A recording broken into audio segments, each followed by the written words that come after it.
안녕하세요. 정형외과 서희수 원장입니다. 나이가 들면 이 관절의 노화를 피할 수가 없는데요. 그 중에서도 무릎 퇴행성 관절염으로 고생하시는 분들을 주위에서 많이 봅니다. 특히 60대 이상에서는 이 무릎 통증을 참다 결국 인공관절 수술을 받으시는 경우도 꽤 있거든요. 그런데 문제는 이 인공관절 자체가 이물질이기 때문에 세균 감염에 취약합니다. 그래서 염증이 생길 경우에 상당히 또 큰 수술이 될 수 있어서 노심초사하셔야 하는 단점이 있고요. 그리고 인공관절도 수명이 있습니다. 대략 한 10년 정도 수명이 되는데 이 시기가 지나면 교체를 해주는 재수술이 필요해요. 그런데 재수술은 첫 수술에 비해서 되게 결과가 좋지 않아서 기능장애나 이 불편함을 초래하는 경우가 많이 있습니다. 오늘은 그래서 인공관절 수술을 하지 않고도 내 무릎 연골을 평생 건강하게 오래 유지하는 방법에 대해서 말씀드리고자 합니다. 정상 무릎 관절은 뼈와 뼈가 서로 이렇게 만나는 부위인데요. 서로 부딪히지 않도록 연골이 뼈를 감싸서 충격을 흡수하고 뼈를 보호해 줍니다. 그런데 두께 3mm 정도, 껌딱지 크기밖에 안 되죠.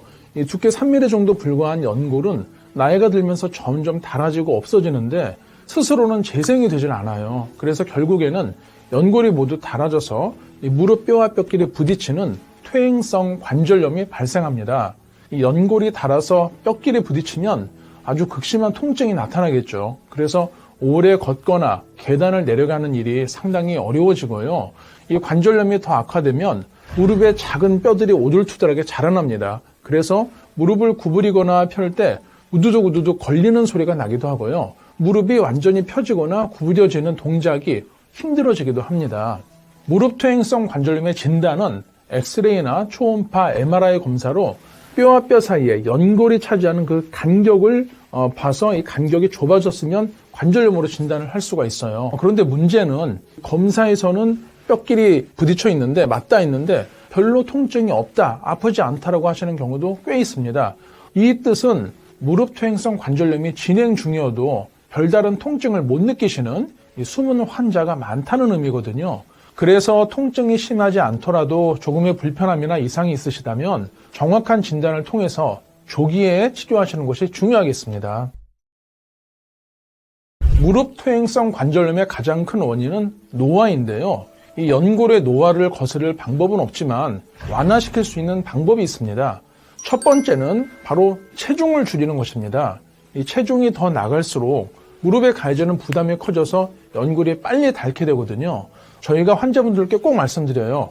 어떤 시술이나 수술을 할 때 아무리 좋은 치료를 해드려도 체중 위에서 찍어 누르면 방법이 없습니다 말씀드리거든요. 반드시 적절한 식이요법과 운동을 통해서 체중 조절을 하시길 바라고요.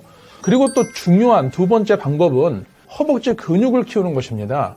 이 나이가 들면은 활동력도 떨어지고 또 덜 걷게 되잖아요. 그러면서 이 자연스럽게 허벅지 근육이 빠지게 되는데요.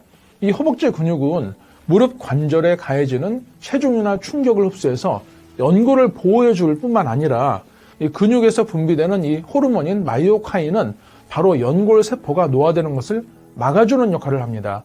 따라서 허벅지 근육량이 나이가 드시면서 감소하면 이 마이오카인 분비가 줄어들게 되고 결과적으로 연골의 노화가 촉진되어서 관절염이 더 쉽게 빨리 오게 되는 것입니다.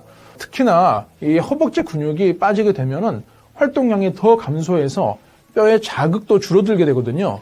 그래서 골다공증이나 노인성 골절이 쉽게 발생할 수 있어요. 결과적으로 중장년 건강을 위해서는 허벅지 근육을 키우는 것이 아주 중요하겠습니다. 평소에 이 쉽게 할 수 있는 허벅지의 근력 강화 운동법으로는 하지 직거상 운동, 우리말로 다리 뻗어 올리기 방법이 있는데요. 제가 한번 방법을 보여드리겠습니다. 아주 쉽습니다. 꼭 따라해 보세요.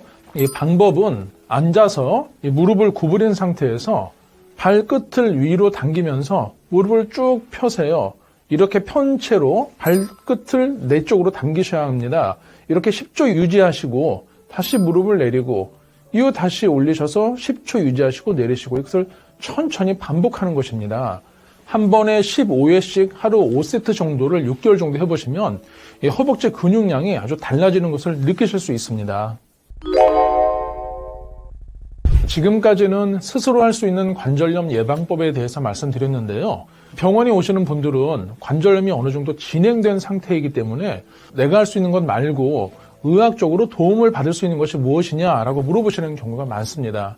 관절염이 정말 말기까지 진행된 경우에는 어쩔 수 없이 인공관절 수술을 고려를 해야 되겠지만 다행히 초기나 중기의 관절염에서는 의학적인 방법을 통해서 연골을 재생할 수 있는데요. 이렇게 손상되거나 닳아진 연골을 의학적으로 재생하는 방법을 통틀어서 연골 재생술이라고 합니다. 대표적인 연골 재생술로는 골수 자극술을 들 수 있는데요. 이 골수 자극술은 연골이 닳아져 이 맨 뼈가 드러난 부위에 1mm 크기의 작은 구멍을 여러 개 뚫어서 골수가 흘러나오도록 하는 시술입니다. 이 골수 내에는 조직을 치유하는 성분들이 아주 많이 함유되어 있어요.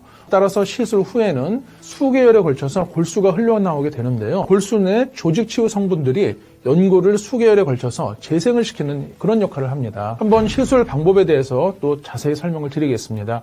전신 마취가 아니라 부분 마취를 시행을 하고요. 이후에 정밀 초음파나 미세침 내시경으로 손상된 연골 부위를 먼저 확인을 합니다. 기존의 관절 내시경은 내시경 두께가 한 손가락 정도 크게 돼요. 그래서 1cm 정도 되기 때문에 절개가 여러 개 필요하지만 미세침 내시경은 1mm 정도의 주사바늘 크기에 불과하므로 따로 절개할 필요가 없습니다. 이후 연골 손상 부위에 1mm 크기의 미세한 구멍을 여러 개 만들어주는 거예요. 그래서 골수가 흘러나오는 것을 관찰을 하게 되고요. 이 골수가 수개월 동안 흘러나오면서 골수에 포함된 여러 성분들이 손상된 연골세포로 분화하게 됩니다. 이 골수 자극술을 시행한 다음에 6개월이 지나서 이 무릎 관절을 미세침 내시경으로 확인을 해보면 연골이 이 손상된 부위를 잘 덮고 재생된 것을 관찰할 수 있습니다. 전신 마취가 아니라 부분 마취이기 때문에 연세가 있으신 분들도 좀 안전하게 받으실 수 있고요.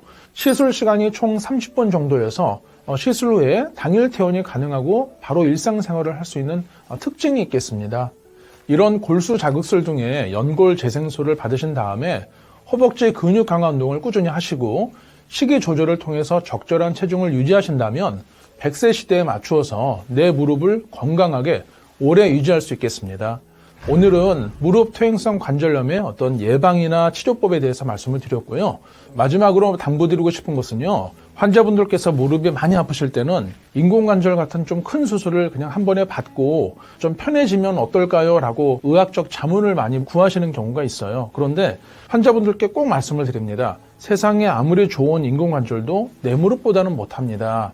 왜? 치아도 아무리 좋은 틀니가 있어도 내 치아로 고기를 씻는 것보다는 못하잖아요. 그래서 가급적이면 인공관절 같은 큰 수술은 나중으로 좀 미루시는 게 좋고요. 최대한 내 무릎을 잘 관리하셔서 건강한 내 무릎으로 평생 좀 지내시기를 당부드리고 싶습니다. 지금까지 정형외과 서희수 원장이었습니다. 감사합니다.